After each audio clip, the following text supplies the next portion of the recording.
దయచేసి కూర్చోండి. ఈ సమయంలో మనల్ని ప్రేమించి మన గ్రామ సర్పంచ్ గారు, ఏం పేరు,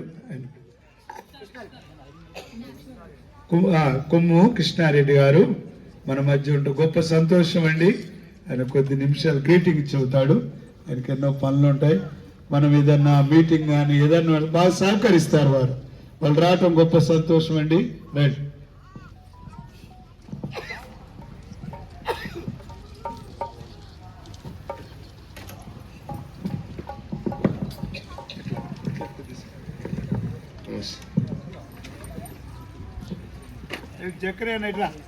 ఈరోజు నాంపల్లి మండల కేంద్రంలో టౌన్లో ఇక్కడ కొత్తగా ఈ మంచి చర్చ్ను ఇక్కడ నిర్మాణం చేసుకోవడం అనేది చాలా సంతోషకరమైనటువంటి విషయము.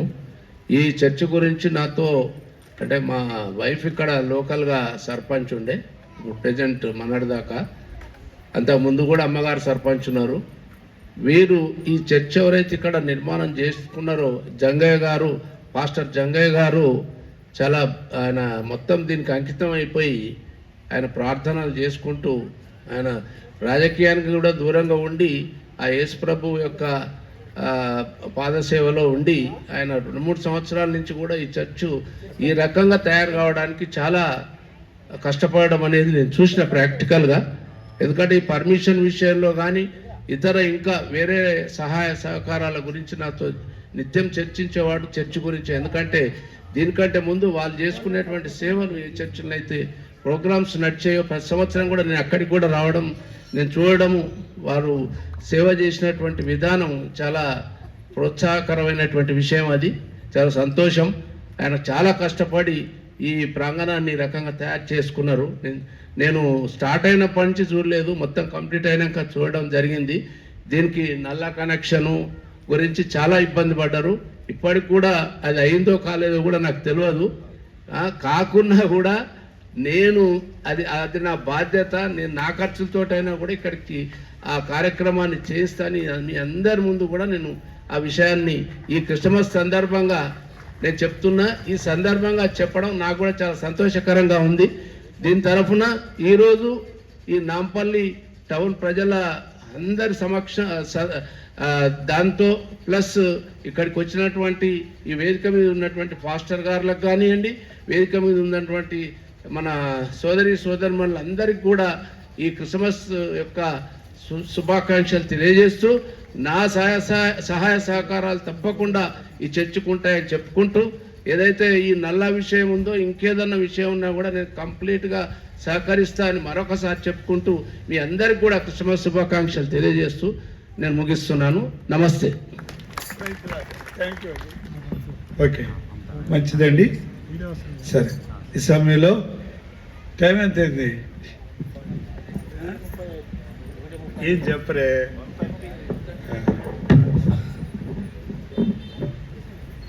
వీళ్ళు ఇక్కడున్నటువంటి వారు ఎవరి దగ్గర కూడా అనిల్ దగ్గర కానీ రూపాయి అడగల, తెలుసా? ఇంత మందిరం కట్టుకున్నారు, గొప్ప సంతోషం.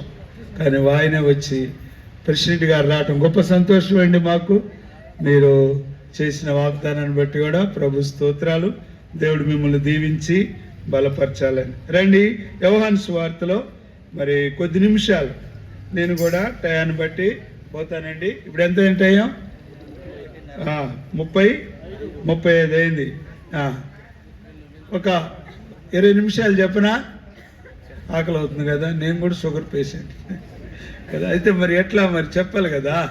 సరే, బెతెస్దా కాబట్టి ఇక్కడ మందిరం నిర్మించటానికి దేవుడు మాకు కూడా కొంత హెల్ప్ చేస్తూ వచ్చినారు. మా సంఘం అనగా గెర్జియం నుంచి కూడా వాళ్ళు వచ్చినప్పుడు మా పెద్దలు ఫుల్గా సపోర్ట్ చేశారు.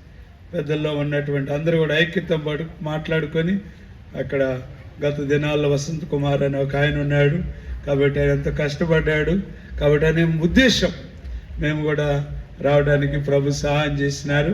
తర్వాత మీరందరూ కూడా చాలా వందనాలండి. చక్కని మందిరం నిర్మించుకోవడానికి ప్రియులారా ఎంతో కృప చూపించినారు. అయితే మందిరం నిర్మించటం అప్పుడే శారీరకమైన మందిరం అయింది కానీ ఆత్మ మందిరం కావాలి. అర్థమైందా? మరి మందిరం కట్టించుకున్న తర్వాత అయిపోయిందని కాకండి, ఇప్పటి నుంచే ప్రయాసపడ్డారు. ఇప్పుడే అసలైనటువంటిది. ఎందుకంటే బెతెస్దా అనే మాట అర్థమైంది. ఏం చూస్తూ వచ్చినా? కరుణ గల గృహము. ప్రియులారా, దేవుని యొక్క కనికరము మన మీద ఉండాలి. అర్థమైందా? ఈ బెతెస్దా కోనేటిలోనంట ఏముండేదంట? ఒక దూత వచ్చేదంట కదా, మనం చదువుకున్నాం కదా యోహాను సువార్త 5వ అధ్యాయంలో కదా, ఒక దూత ఉండేదంట. ఒక దూత వచ్చి ఆ నీటిని కదిలించేదంట.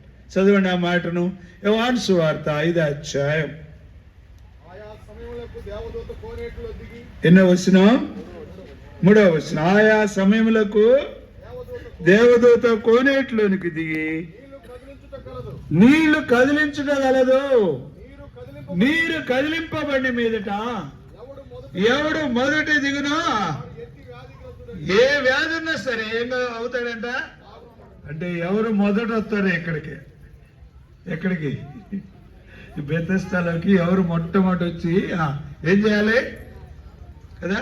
కనుకనే ప్రియులారా, ఓడవాలి, శుభ్రం చేయాలి. దేవుడు చూస్తాడంట, దేవుడు ఆశీర్వదిస్తాడు. తన ఎక్కడ తలంపోయిందంటే నీళ్లు కదిలించేటప్పుడు ప్రియులారా దాని చుట్టూ ఎన్నో మంటపాలు ఉన్నాయి. 100 మంది కుప్పలుగా ఉన్నారు ఆ కోనేటి దగ్గర. అన్ని మంటపాలే. ఆ మంటపాల్లో ప్రియులారా రోగులు, బలహీనులు, పై వచనాలు రాయబడింది, వ్యాధి గల మనుషులు 38 సంవత్సరాల నుంచి కూడా ఒకడు బడి ఉన్నాడు అక్కడ. చూసినా? ఇలాంటి పరిస్థితుల్లో ప్రియులారా ఆ యొక్క స్వస్థత కొరకు అద్భుతం పొందాలని, వారు బాగుపడాలని కనిపెట్టుకొని ఉన్నారు. అయితే ఒక్కరికే ఛాన్స్. రోజుకి ఎన్నిసార్లు వచ్చిందో చెప్పలేం. ఒక్కసారి వచ్చిందో, 2 సార్లు వచ్చిందో, 10 సార్లు వచ్చింది. ఎవరు? దేవదూత. వచ్చినప్పుడు ఏం చేయాలి? నీళ్ళు ఎప్పుడు కలుగుతాయా అని కనిపెట్టుకోవాలి. నీళ్ళల్లో ఏం లేదు, కోనేట్లో కూడా ఏం లేదు. మరి ఎక్కడుంది? ఏం పని చేయాలి? చెవులు పని చేయాలి. దేనికి? నీళ్ళు ఎప్పుడు కదులుతాయా అని. ఏంటి నీళ్ళు అంటే? నీళ్ళు ఏంటేంటి? వాక్యము. అర్థమైందా?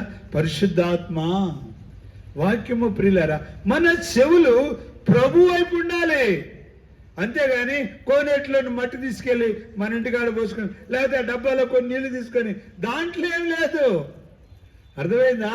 కనుకనే ప్రేమటువంటి సహోదరి సోదరుడా, మన చెవులు ఎప్పుడైతే పని చేస్తాయో బైబిల్ చెబుతుంది వినుట ద్వారా ఏం కలిగిద్దంట? విశ్వాసం కలిగింది. కనుకనే ప్రియులారా, ఏ వినాలి? క్రీస్తుని గురించి వినాలి. యేసయ్యను గురించి వింటే ప్రియులారా మన జీవితాలు అద్భుతం, ఆశ్చర్యం, ఘనకార్యాలు జరిగేదిగా చూస్తుంటున్నాం. సరే, ఇక్కడ చూస్తున్నాం ఒక వ్యక్తి ఎన్ని సంవత్సరాల నుంచి కూర్చున్నాడంట? పడి ఉన్నాడంట. వాడికి ఎవరు లేరంట? వాడికి నాకు ఎవరునూ లేరంట. అంటే ఎవరు లేరు. ఎవరు లేకుండా ఎట్టుంటాడు ఒక మనిషి? ఉంటాడు ఎవడైనా? ఉంటారా? ఉండరు. లోకంలో ఒక మనిషి పుట్టాలంటే ఎవరు ఉండాలి? తల్లిదండ్రులు ఉండాలి, అన్నదమ్ములు ఉండాలి, తాత ఉండాలి కదా. కానీ వీడికి ఎవరు లేరంట. అంటే చెప్పుకోవడానికి ఉన్నారు కానీ చెప్పండి సహకరించేవాళ్ళు. కనుకనే ప్రియులారా, ఈ యొక్క బెతెస్దా ప్రతిష్టకు వచ్చిన నీకెవరు లేకపోవచ్చు నిన్ను ఆదరిస్తానికి, ప్రియులారా, నిన్ను బలపరచడానికి, నిన్ను ఆదుకోవడానికి ఈ ప్రేమ గల దేవుడు ప్రియులారా ఆయన ఎదురు చూస్తున్నాడు. అందుకొరకే దేవుని వాక్యంలో రాయబడింది, అతన్ని చూసి కదా 6వ వచనంలో రాయబడింది, యేసు వాడు పడి ఉండుట చూసి వాడప్పటికి బహుకాలము నుండి చూసినావా? అక్కడ ఎంతమంది ఉన్నారు చూడండి, పై వచనాల్లో దాంట్లో ఎంతమంది ఉన్నారంట? కుప్పలు కుప్పలుగా ఉన్నారు. వాళ్ళందరినీ చూడలా. ఎందుకు ఈడు ఒక్కడే చూశాడు? ఎందుకు? ప్రియులారు వాడికి ఎవడూ లేడంట.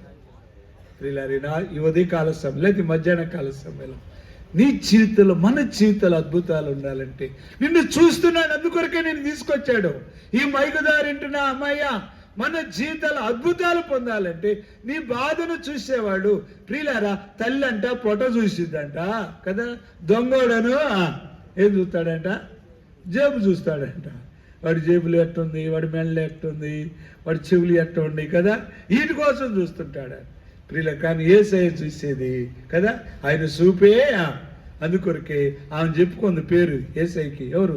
ఆగరేం పేరు పెట్టుకుంది? చూస్తున్నా దేవుడు. ఆ త్రోవ పక్కన దొంగల చేతులు పడి కొట్టబడినవాడు అందరూ చూసి పక్క పోతున్నా గాని యేసయ్య చూసి ఏం చేశాడు కదండి. ప్రియులారా, మార్క్స్ వార్త 6వ అధ్యాయం 48-49 వచనంలో ఈ మాట రాయబడింది. ఏ మాట అంటే, వారు బహు కష్టపడి తోలుచుండగా ప్రియులారా ఆయన చూసి పక్కగా పోలా. అర్ధరాత్రి వేళైనా వాళ్ళు ఎత్తుక్కుంటూ వచ్చి, భయపడకండి నేను ఉన్నానని అంటున్నారు. వాళ్ళు తొందరపడి అపార్థం చేసుకున్నా కానీ నువ్వు కూడా గద్దినాలు అపార్థం చేసుకున్నావేమో. ఆ ప్రేమ గల దేవుడు నిన్ను బాగు చేయాలని ఈ 2024వ సంవత్సరం అంతా కనిపెట్టుకున్నాడు. ఈ 2025కు వస్తున్నాడు. ప్రియులారా, నీ జీవితంలో నీకు నేనున్నానని అభిమించిన కొరకై ఆయన వచ్చి అంటున్నాడు, భయపడకండి. మీరు తొందరపడ్డారు, వాస్తవమే. నన్ను అపార్థం చేసుకుని దెయ్యం అన్నారు, భూతం అన్నారు. నేనేమనను కదా. కొన్నిసార్లు మనవాళ్ళు మనవరాలు ఏం చేస్తారు? ఏదో మాట్లాడుతుంటారు. నీతో పలకపా కదా, నీకు చెప్పపా, కానీ చెంపకేసి ఒకటి వేస్తారు, కళ్ళజోళ్ళు 20 తెస్తారు. ఎన్ని కళ్ళజోళ్ళు ఇరిగిపోయినాయో, ఎన్ని సెలవులు పగిలిపోయినాయో కదా. పిల్లరా, బూతులు తిట్టినాగానే అంటాం, అట్ట మాట్లాడకూడదు అంటాం. ఎందుకని బుడదు గనక. యేసయ్య కూడా అలాంటాడు. నువ్వెంత అపార్థం చేసుకున్నా వాళ్ళతో అంటాడు, మార్క్స్ వార్త 6:55, భయపడకండి నేనున్నాను కదా, నేను వచ్చాను కదా, మిమ్మల్ని అందరికీ చేర్చాలంటే నీ భయాలన్నీ తొలగించాలి. అందుకొరకు అంటున్నాడు, వాడిని ఎత్తుక్కుంటూ వచ్చాడు. ప్రియమైనటువంటి సహోదరి సోడా, ఈ మధ్యాహ్న కాల సమయంలో నువ్వు యేసయ్య ఉన్నాడని విశ్వాసం గుర్తిరిగి ఆయన విశ్వాసం ఉంచు. అందుకొరకే వాడు అక్కడి నుండి బహుకాలం పడి ఉన్నాడంట కదండి. ఎంతకాలం పడి? కాబట్టి ఏది ఏమైనా సరే బాగుపడి వెళ్ళాలని పడి ఉన్నాడు వాడు. అర్థమైందా? 38 సంవత్సరాలు వచ్చినా సరే ఇంటికి వెళ్ళాలా. వాడి జీవితంలో బాగుపడి వెళ్ళాలని కనిపెట్టుకొని ఉన్నాడు. ప్రేమటువంటి సహోదరి సోదరుడా, అందుకొరకు బైబిల్లో ఈ మాట రాయబడింది, ఎవరి మనసు ఆయన మీద అనుకొనునో వాడిని స్థిర మనసు గలవానిగా, పూర్ణ శాంతి గలవారినిగా కాపాడుతాను. కనుకనే ప్రియులారా, ఇతని జీవితంలో ఆ ఒక్కడనే బాగు చేయడం ఎందుకు? ఆ కోనేటి కాడికి వచ్చి, రే కోనేటిలో ఉన్న వాళ్ళందరిలారా మంటపాల్లో ఉన్న బాగుపడండి, అందరూ బాగుపడతారు. లేదు. ఆ ఒక్కడిని ఏంటంటే ఇన్ని సంవత్సరాలు ఉండగాని తన జీవితంలో ప్రియమైనటువంటి సహోదరి సోడా బాగుపడే ఇంటికి వెళ్ళాలని ఆశపడుతున్నాడు. అందుకొరకు యెషయా గ్రంథం 44:3లో ఈ మాట అంటాడు. యెషయా గ్రంథం 44వ అధ్యాయము 3వ వచనంలో ఏ మాట అది? చదవండి. దప్పికొన్న వారి మీద నీళ్లను, ఎండి ఉన్న భూమి మీద ఏం చేస్తాడంట ఆయన? ప్రవాహ జలములను. చూసినారా? 5:10లో కూడా అంటాడు, దప్పికొని వాళ్ళారా కదండి. కనుక నీకు ఆశ ఉండాలా, కానీ నీకు ఆశ ఉండగల ఆశ గల ప్రాణాన్ని దేవుడు ఏం చేస్తాడంట? కనుకనే ప్రేమటువంటి సహోదరి సోదరుడా, ఆయన ఆశ గల ప్రాణాన్ని తృప్తిపరిచేవాడు. వాడిని వదిలిపెట్టలేదు కదండి. ఆ రాత్రి అంతా అంట యాకోబు దేవునితో ఏం చేశాడంట? పెరుగులాడినాడు కదా. ఎందుకు? నువ్వు ఆశీర్వదిస్తేనే కానీ నేను నిన్ను వదిలిపెట్టను. కనుక నేను ప్రియులరా, అయితే దేవుడు అన్నాడు, నీ పేరేందో చెప్పురా అంటే నా పేరు యాకోబు అన్నాడు. దేవుడు అక్కడ అతను ఆశీర్వదించి ఏం పేరు పెట్టినాడు? కనుకనే ప్రియమైనటువంటి సహోదరి సోదరుడు, నీ జీవితంలో దేవుడు నిన్ను చూడాలంటే, నీ జీవితంలో ఈ కరుణ కనికరం నీ మీద కనిపించాలంటే, నీ పట్టు విడని విక్రమార్కుల్లాగా అతడు జీవితంలో ఏదో వచ్చి వెళ్ళిపోయానని కాదు. చాలా మంది వచ్చి వెళ్ళిపోతుంటారు, అది కాదు. ఏది దీంట్లో ఉన్న ప్రత్యేకత, ఏదేమైనా సరే నేను కూడా బాగుపడాలనే ఆశ ఉంటే ప్రియులారా, ఏలైనగా ఆశ గల ప్రాణాన్నైనా తృప్తి పరుస్తాడు. కనుకనే ప్రియులారా, ఎన్ని సంవత్సరాలు కనిపెట్టుకొని ఉన్నాడు? రెండోదిగా 38 సంవత్సరాలు కనిపెట్టుకున్నాడు కదా. ఎన్ని సంవత్సరాలు కనిపెట్టుకున్నాడు?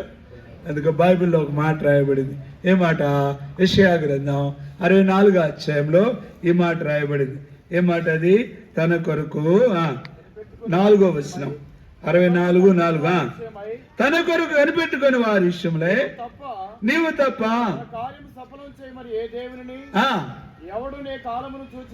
చూసినారా పిల్లరా? నీ కార్యం సఫలం చేయాలంటే ఈయన కొరకు కనిపెట్టుకున్నాడు. ఈ వ్యక్తి చూడండి, ఎన్ని సంవత్సరాలు కనిపెట్టుకున్నాడు? 38 సంవత్సరాలు కనిపెట్టుకున్నాడు. అబ్రాహాం ఎన్ని సంవత్సరాలు కనిపెట్టుకున్నాడు? 70 సంవత్సరాలు ఇప్పుడు పిలిచాడండి ఆయన్ని. 70 సంవత్సరాలు పిలితే ఎన్ని సంవత్సరాలకి పిల్లోడిని ఇచ్చినాడు? 100 సంవత్సరాలు. అంటే ఎన్ని సంవత్సరాలు? 30 సంవత్సరాలు కూడా ఫెయిల్ అయినాడు. ఆ 100 కదా. ఎవరు? ఆ దేవుడు మర్చిపోయి ఇంకేడ కనిపెట్టుకుంటావులయ్యా. ఎవరు? ఇదిగో తీసుకో. ఎవరు? ఇది భలే ఉంది కదా కదా. ఎట్టుంది? నా భార్య ఒప్పుకుంటే నేనేం చేయాలన్నట్టు కదా. ప్రియులారా, అందుకొరకు ఏం జరిగింది? అడవి సంతానం వచ్చింది. ఏ సంతానం? అది ఇస్మాయిల్ ఇచ్చాడు. ఏ స్వభావం అంటే అది? ప్రియులారా, కానీ ఈ వ్యక్తి చూడండి, ఎన్ని సంవత్సరాలు కనిపెట్టుకున్నాడు? 38 సంవత్సరాలు. ప్రేమటువంటి సహోదరి సహోదరుడా, నీ జీవితం కూడా కనిపెట్టుకున్నాడు. దేవుడు నిన్ను చూడకుండా పోడు. దేవుడు నిన్ను విడిచిపెట్టేవాడు కాదు. ఎల్లకాలం కష్టాలు ఉండవు, ఎల్లకాలం శ్రమలు ఉండవు. రూతు ఎల్లకాలం పరిగెడుకుంటేనే లేదు. యోసేపు ఎల్లకాలం చెరసాలలోనే లేడు. అర్థమైందా? ఒక దినాన దేవుడు చూసినాడు, చెరసాల నుండి ఎక్కడికి వెళ్ళిపోయినాడు? ఎవరు? ఏం పేరు? ఆకలి అవుతుంది మీకు? యోసేపు ఎక్కడికి వెళ్ళాడు? రూతు పరిగెడుకున్నది కాస్త ఎక్కడికి ఎక్కింది? ఆ పొలానికి ఏమైందయ్యా? చూసిన దేవుడు. ఎందుకంటే 7:7 మీకా గ్రంథం, ఒక మాట చదవండి. మీకా గ్రంథం మీకా గ్రంథం 7వ అధ్యాయము 7వ వచనం. అయినను యెహోవా కొరకు నేను కనిపెట్టుకొనిందును, నా దేవుడు నా ప్రార్థన ఆలకించును, నా శత్రువు నేను కింద పడినను తిరిగి లేతును, నేను అంధకారమందు కూర్చున్నాను, ఆయన నాకు ప్రియమైనటువంటి సోదరు. అయినను నా దేవుని కొరకు నేను కనిపెట్టుకుని. అయినను అంటే పై వచనాలు రాయబడి, భక్తుడు దేశంలో లేకపోయాను. ప్రతివాడు కూడా ప్రియులారా నమ్మదగిన వాడుగా ఉన్నాడు. ప్రతి వారు ఎట్టున్నారంటే అధికారులు లంచాలు అడుగుతున్నారంట. ప్రియులారా గొప్పవాళ్ళు మోసపు కోరికలు అడుగుతున్నారు. అయ్యా నాకు ఈ పని చేసి పెట్టమంటే నా కోరిక నెరవేరుస్తావా? లాయర్ల కాడికి వెళ్తే పర్సంటేజ్ ఇస్తావా? ప్రియులారా మరి స్నేహితుడి కాడికి వెళ్తే నమ్మేటట్టు కాని రాలేదంట. భార్య కాడికి వెళ్ళినా భర్త కాడికి వెళ్ళినా 7వ అధ్యాయము మీకా గ్రంథం మొదటి నుండి చదువుకుంటారు 6 వచనాలు. తన స్థితి ఎంత భయంకరంగా ఉందో ప్రియా సహోదరి సహోదరుడా, ఈ మధ్యాహ్న కాల సమయంలో నువ్వు ఏ స్థితిలో ఉన్నావో మీకా అంటున్నాడు. ఇన్ని పరిస్థితులుండా, స్నేహితులు నమ్మే పరిస్థితులు లేకపోయినా, భార్యను నమ్మే పరిస్థితులు లేకపోయినా, అధికారులు నమ్మే పరిస్థితులు లేకపోయినా, వారిలో మంచి వాళ్ళు ఎట్టున్నారంట? ముళ్ళుగా ఉన్నారంట. వారిలో యథార్థవంతులంట ముళ్ళ కంచెలాగా ఉన్నారంట. ప్రియులారా, ఇలాంటి పరిస్థితులుండా దేవుడు ఎంతైనా నమ్మా ప్రియులారా, ఆయన నమ్మదగిన దేవుడు. అందుకొరకు భక్తుడు పాడుతూ వచ్చాడు, నమ్మదగిన దేవా నిన్న నేడు నిరతము. ప్రియులారా, ఆయన ఎంత నమ్మదగిన దేవుడు. ఎందుకంటే మీకా అంటున్నాడు 7:7లో, అయినను నేను యెహోవా కొరకు మనుషులు మారిపోయినా, చట్టాలు మారిపోయినా, పరిస్థితులు మారిపోయినా నేను నా దేవుని కొరకు కనిపెట్టుకుంటాను. నా దేవుడు నా ప్రార్థన ప్రియులారా, ఒకరోజు అన్నా ప్రార్థన ఆలకించినాడు కదా. అన్నా ప్రార్థన ఇంటికాడ అది ఊరుకోవట్లే, ఎవరు పెనిన్న ఊరకు ఇసుకిస్తా ఉంది. సరే మందిరానికి వస్తే ఆయన ఎట్టున్నాడు, ముసలు ఆయన యాజకుడు ఎట్టున్నాడు, అపార్థం చేసుకుంటున్నాడు. ప్రియులారా, పరిస్థితులు మారినా, మనుషులు అర్థం చేసుకోలేకపోయినా, ప్రియులారా నీ జీవితంలో ఇంటికాడ కూడా అభాస్పాలైనా ఈ ప్రేమ గల దేవుడు నిన్ను చూస్తున్నాడు. నేను అనుకుంటాను చివరి టెస్ట్ ఏమో ఎవరికి, అన్నాకి. ఏంటి టెస్ట్? ఆ ముసలాయన యాజకుడు అంటున్నాడు, ఏ అమ్మా పొద్దున్నే ఆడదాగి వచ్చినవే, భలే ఉంది నీవమ్మా అంటున్నాడు కదండి. ప్రియులారా, ఆమె అంటుంది, ఆయన అర్థం చేసుకోలేకపోయినాడు కానీ ఏమంటుంది, నా ఏలిని వాడా, నేను అలాంటి స్త్రీని. ఆయన భాష మారింది కానీ ఏమో భాష, ఆయన దృష్టి మారింది కానీ ఏమో దృష్టి. ప్రియులారా, నువ్వు మారవద్దు మనుషులను బట్టి. ఎందుకంటే బైబిల్ చెబుతుంది, తన ఎడల యథార్థవంతులను దేవుడు ఏం చేస్తాడంట, బలపరచుడికి. ఆయన కను దృష్టి లోకమందంతటా. కనుకనే ప్రేమటువంటి సహోదరి సోడ ఒకటి నాన్న తన జీవితంలో కనిపెట్టుకున్నందుకు ప్రార్థన ఆలకించినటువంటి వాడిగా చూస్తున్నాం.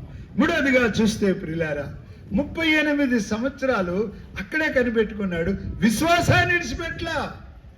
ఏదో ఒక రోజు నేను బాగుపడతాను అందరూ ప్రియులారా ఇంకేం బాగుపడతాను వెళ్ళిపోతుంటే, వీడు మాత్రం ఏం గాల అక్కడి నుండి వదిలిపెట్టలేదు.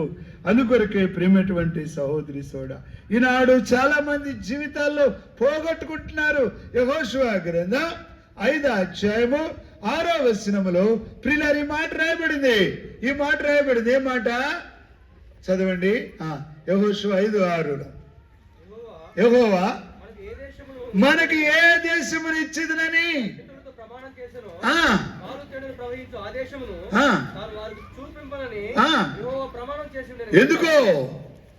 ఎందుకు ప్రమాణం చేసినారు?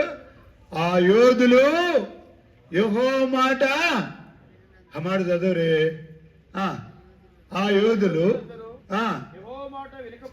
వినకపోయినందున చూసినారా పిల్లరా, వినకపోలేదంటే ఎవరి మాట వినలేదంట, దేవుని మాట వినలా. ప్రియులారా, సొంత మాటలు ఇంటూ వచ్చిన. అందుకొరకే ఈ వ్యక్తి అయితే విశ్వాసం విడిచిపెట్టలేదు. హెబ్రీ 3 అంటారు, వారిలో 3వ అధ్యాయం 18వ వచనం అనుకుంటా, హెబ్రీ 3:18 ప్రియులారా వారిలో ఎందుకు చేరలేకపోయారంటే వారిలో విశ్వాసము. చదవండి ఆ మాటను, హెబ్రీ 3:18-19 వచనం. కాగా అవిశ్వాసము చేతనే చూసినారా పిల్లలు, అవిశ్వాసం. అందుకొరికి ఈ వ్యక్తి అయితే ఆ ఒక్క వ్యక్తి బాగుపడగల కారణం ఏందో తెలుసా? 38 సంవత్సరాలు విశ్వాసం విడిచిపెట్టలేదు. 4వదిగా చూస్తే ఈ వ్యక్తి అక్కడ 38 సంవత్సరాల నుంచి పడి ఉన్నాడు, ఎవరిని దూషించలా. ఎందుకంటే ఈయన సీనియర్, అక్కడ అందరికి వచ్చి చెబుతున్నాడు, అందరికన్నా సీనియర్. నాయన మనం అంటాంగా భాషలో ఏం భాష, తాత కక్కాయ్ కాక ఎట్లా కాక దీని కథ అంటే ఏం లేదు కొడుక, ఆ దోత వచ్చింది మనకి, ఎప్పుడు వచ్చిందో మెరుపులాగా వచ్చింది అట్ట అనేది టక్కుమని దిగితే చాలు అందరు రెడీగా ఉంటున్నారు, అట్ట బాగుపడుతున్నారు. ప్రియులారా, వీడు అందరికీ సలహాలు ఇస్తున్నాడు, వీని ద్వారా అనేకులు మేలు పొందినారు, వీని ద్వారా స్వస్థత పొందినారు.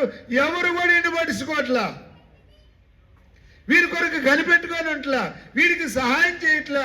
ప్రియులారా, అయినా కానీ ఎవరిని దూషించలేదు. ఎందుకు? అదే మనమైతే వాడికి కృతజ్ఞత లేదురా, వీడికి ఇన్ని ఎకరాలు ఇచ్చాను, వీడికి ఆ ప్లాట్ ఇచ్చాను, వీడికి ఇది చేశాను, నన్ను మర్చిపోయినాడు అంటారు. ఈ వ్యక్తి అయితే ఏం చేయాలా? ఎవరిని దూషించాడా? 38 సంవత్సరాలు కూడా కనిపెట్టుకున్నాడు. కనుకనే ప్రియులారా, తన జీవితంలో పట్టు విడిచిపెట్టలేదు. రెండోది కనిపెట్టుకొని ఉన్నాడు. మూడోది విశ్వాసము ఏం చేయాలా? విడిచిపెట్టలేదు. 4వది ఎవరిని దూషించలేదు. దావీదు ఒకసారి ప్రియులారా ఆ యొక్క అభిషేయాబులు వచ్చి పక్కనుండగా ఆ షిమి అనేవాడు ఏం చేస్తున్నాడు? దుమ్మెత్తిపోతున్నాడు.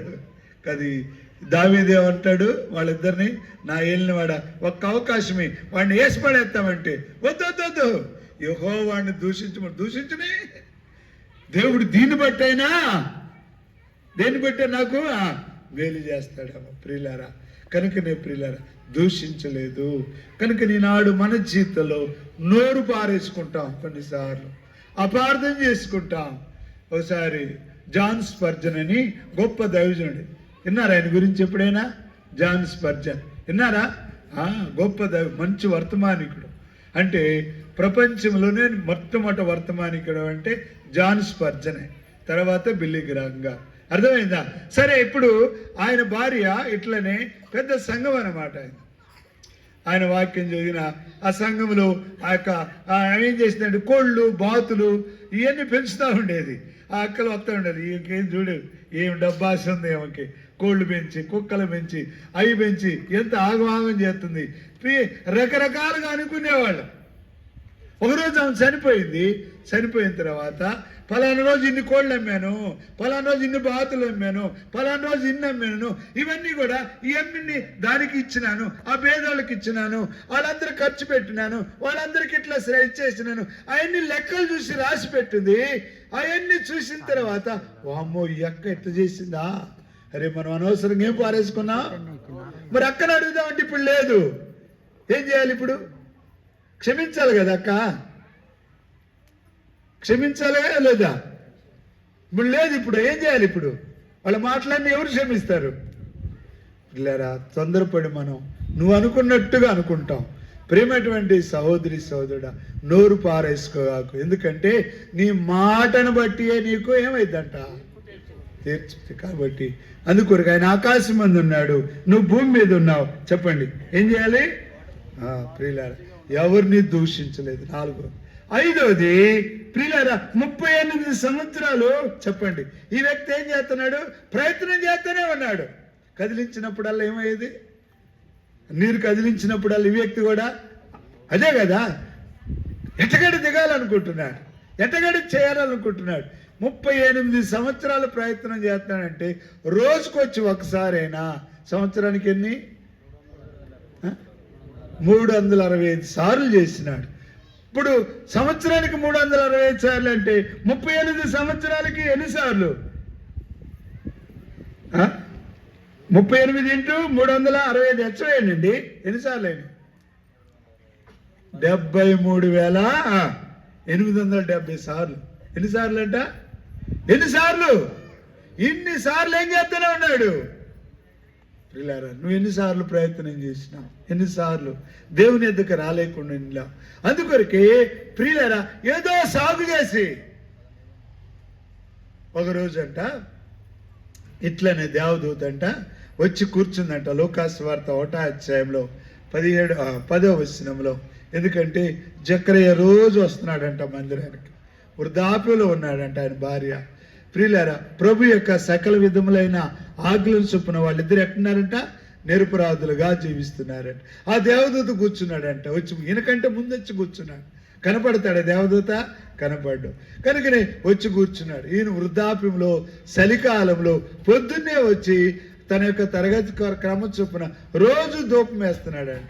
ఒకరోజు వస్తుంటే ఎవరైనా అడిగి ఉంటే, జకరియా ఆ దేవుడు నీకేం చేసిండాయా, రోజు పోతున్నావు చేస్తున్నావు అంటే, లేదు నా దేవుడు గొప్పోడు అని చెప్తూ ఉన్నాడంట. ఒకరోజు వచ్చి ప్రియులారా ధూపం వేస్తుండగా దూత మాట్లాడిందంట 1వ అధ్యాయం లోకాసు వార్తలో. ఏమని?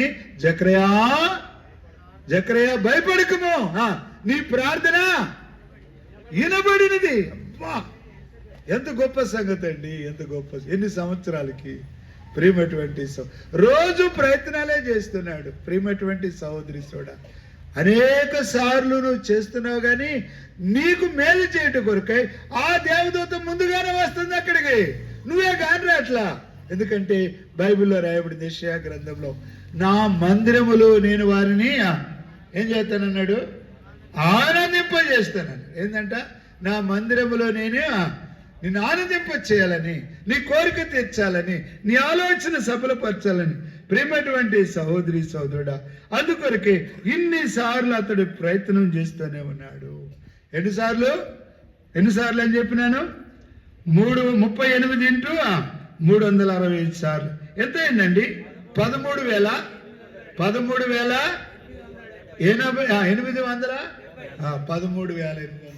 అయ్యా ఇన్నిసార్లు కూడా ప్రియులరా నువ్వు కూడా చేస్తుండు, ఒక దినాన నీ ప్రార్థనకు జవాబు వచ్చింది. అందుకొరకే ఆ వ్యక్తిని చూస్తుండ గల కారణం అందరిని చూడలేనా.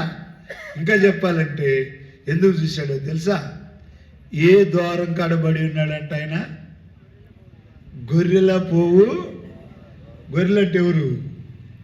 తన పిల్లలు. నేను గొర్రెలకు ప్రియులారా, నువ్వు గొర్రెవు గనక సాధువుకుంటావు గనక నా గొర్రెలు కనుకనే పిల్లారా నిన్ను చూస్తున్న కొరకై ఇక్కడ బెతెస్తాను వచ్చినాడు దేవుడు. నీ యొక్క విశ్వాసాన్ని బట్టి దేవుడు గొప్ప కార్యం జరిగిస్తాడు. ప్రియులారా, దేవునికి మహిమ తీసుకురావాలని ఈ బెతెస్తా కోనేటి ఏ రీతిగా ఉన్నదో ప్రపంచానికి ఈ ప్రాంతాల్లో ఉన్న వారికి ఈ బెతెస్తా కూడా మొదట చూస్తే చిన్నగా ఉంది, కానీ రాను దినాల్లో ఏం కాబోతుంది ఇది ఎవరికి తెలుసు? మొట్టమొదటిలో ఆ యొక్క గెరిజీం కొండ కొన్నప్పుడు ఏముండేది తెలుసు? అక్కడ ఏముండేవి? మీరు చెబితే రారు. ఇప్పుడు చింతలతో పంట దయ్యాలది. దయ్యాలు తిరుగుతున్నాయని తక్కువ రేటుకి ఇచ్చినాను. దయ్యాలు తిరిగి వెళ్ళకూడదు ఆ ప్రాంతం అని. ఇప్పుడు చూస్తే ఎట్టుంది అది? మన టైం వచ్చేసరికి ఎట్టుంది? ప్రియులారా, ఆశీర్వాదాల కొండ. కాబట్టి ఒకప్పుడు ఎట్టుంటే నీకు నాకు తెలవదు. రాను దినాల్లో దేవుడు కూడా ఇలాంటి అనేకులకి కరుణగల గృహముగా దేవుడు ఈ ప్రాంతాల్లో ఆ రీతిగా చేయనుగాక. దేవుడు ఈ మాటలను మన కొరకై దీవించునుగాక. కళ్ళు మూసుకుందాం, ప్రార్థన చేద్దాం కొద్ది నిమిషాలు. ప్రియులారా, నీ జీవితంలో కూడా ఈ యొక్క బెతెస్తకు వచ్చినాం కదా, వచ్చేసినాయి కాబట్టి వాసన కూడా గమగమలాడుతూ వస్తున్నట్టున్నాయి. కనుకనే ప్రియులారా, ఈ మధ్యాహ్న కాల సమయంలో నువ్వు కూడా దేవుడు నిన్ను చూసి పక్కగా పోవాలనుకోవట్లా, ఇక్కడ నిన్ను బాగు చేయాలనుకుంటున్నాడు. నువ్వు కూడా విడిచిపెట్టగాకు, నువ్వు కూడా విశ్వాసాన్ని విడిచిపెట్టగాకు, ఎవరిని దూషించగాకు, ఎవరి వైపు చూడగాకు. ప్రియులారా, నువ్వు ప్రయత్నం చేస్తూనే ఉండాలి. దేవుడు ఒక దినాన్న నీ ప్రార్థనలకు జవాబు ఇవ్వబోతున్నాడు. ప్రభువా, నేనే ఆగిపోయానయ్యా, ప్రయత్నం చేయలేక, నిలబడలేక, చేతగానలేనుగా దూషించి అపార్థం చేసుకున్నానయ్యా, క్షమించని అడుగు. ఈ కొత్త మందిరంలో నిన్ను క్షమించి నీ అవసరతలన్నీ తీర్చి నీకు మేలు చేసేవాడుగా ఉంటాడు. దేవుడు ఆ రీతిగా ఉండటానికి ప్రభు నీకు సహాయం చేయనుగాక. ప్రార్థన చేస్తాం, కళ్ళు మూసుకుందాం కొద్ది నిమిషాలు. ప్రేమటువంటి సహోదరి సహోదరుడా, ప్రార్థన చేద్దాం, కళ్ళు మూసుకుందాం. ప్రేమగల తండ్రి, జీవాధిపతి, మీకు వందనాలు. ఈ కొత్త మందిరములో బెతెస్తా గురించి కొన్ని మాటలు చెప్పినాం ప్రభా. ఆ వ్యక్తి ఒక్కడే బాగుపడ్డాడు, కానీ కారణాలు చూస్తూ వచ్చిన మా జీవితాల్లో కూడా ఎన్నో కోరికలు ఉన్నాయి, ఎన్నో ప్రశ్నలు ఉన్నాయి, ఎన్నో అర్థం కాని పరిస్థితులు ఉన్నాయి. ఓ తండ్రి, అందరూ పక్కగా పోయారు కానీ నువ్వు ఒక్కడవే ప్రక్కగా పోలా. ఓ తండ్రి, బాగు చేసి ఇచ్చినట్లు మా జీవితాలు ఎవరు నాయన సల్లారిపోయినారో మరలా వారు పురికొల్పడి నీ కొరకై జీవించినట్లు సిద్ధపరచమని దేవా, ఇది కట్టుకోవడానికి బిడ్డలకు చేసిన మేలు కొరకు వందనాలు. వారి కుటుంబాలను మీరు వరదల్లొచ్చేయండి. రాని దినాల్లో అనేక ఆత్మలు చేర్చబడినట్లు మీరే సిద్ధపరచమని యేసు ప్రభువారి ధన్యకరమైన నామములో ప్రార్థిస్తున్నాం తండ్రి, ఆమేన్. కూర్చోండి. ఈ సమయంలో కొన్ని సాక్ష్యాలు ఉంటారు. రండి. జకరియనా ఉన్నాడా? ఎవరెవరు చెబుతారు? రండి. దాసన్నా, ఇంకెవరు ఉన్నారా సిస్టర్స్లో కూడా? అందరూ కాదు, ఇక అకందరెడ్డి ఇక్కడ కడుపు ఆగిపోతా ఉండేది. కొద్దిమంది క్లుప్తంగా చెప్పాలి.